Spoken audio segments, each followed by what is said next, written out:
The state of Kentucky provides an individual report of scores to every child tested in the spring of the previous year.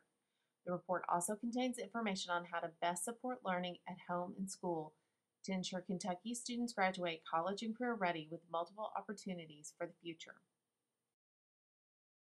The information is reported on a single page printed front and back. Before you can truly understand the information on the report, it's important to know how K-Prep is administered. All students are assessed in the content areas of reading and math. 7th graders are also assessed in science, while 8th graders are also assessed in social studies and writing.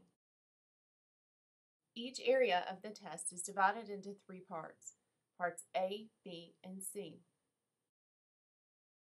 Parts B and C of each content area are criterion reference tests. That means the questions in parts B and C measure how well a student performed in relation to the standards that were taught throughout the year. The performance level scores on the front of the report only come from parts B and C of the test. The front page of the report provides detailed information about the performance level of the student in relation to that content area. It also provides possible areas of strengths and weaknesses that may be helpful in providing the student additional support. The report continues on the back of the page where you'll find student growth percentile at the top. This can be one of the most challenging measures to fully understand. Like the scores on the front, only questions from parts B and C of the test contribute to the growth percentile. Unlike the performance level scores on the front of the report, student growth is a normative measure, which means a student's performance is determined in comparison to others. Each year, students are placed in academic peer groups with students who scored similar to them on K-Prep. Students in an academic peer group start from the same place. No matter how high or low their performance level on K-Prep, all students are capable of demonstrating growth the following year. On the report, you'll see that growth is only reported for the content areas of reading and math, because those are the only content areas that are assessed annually. For growth to be measured accurately, assessments must take place in consecutive years. Therefore, you won't find a growth score for social studies, science, or writing. After receiving a year of reading and math instruction, the K-Prep is once again administered in the spring and then scored.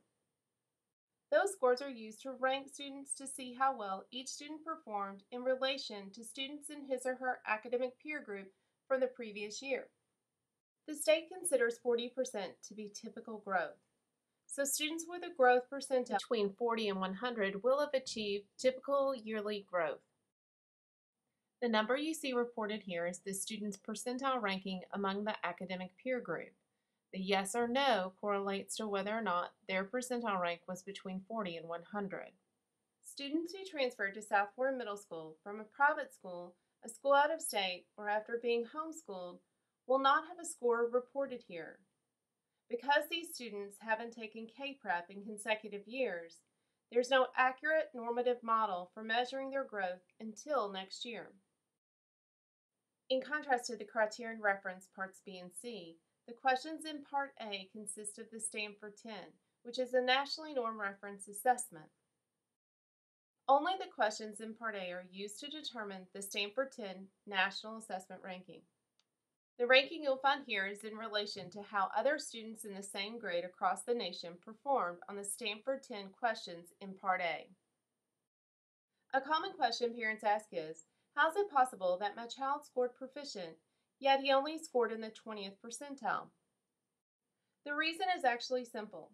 A student might have performed very well on reading parts B and C and received a score proficient, yet on reading Part A, he might not have performed as well and ranked in the 20th percentile nationwide.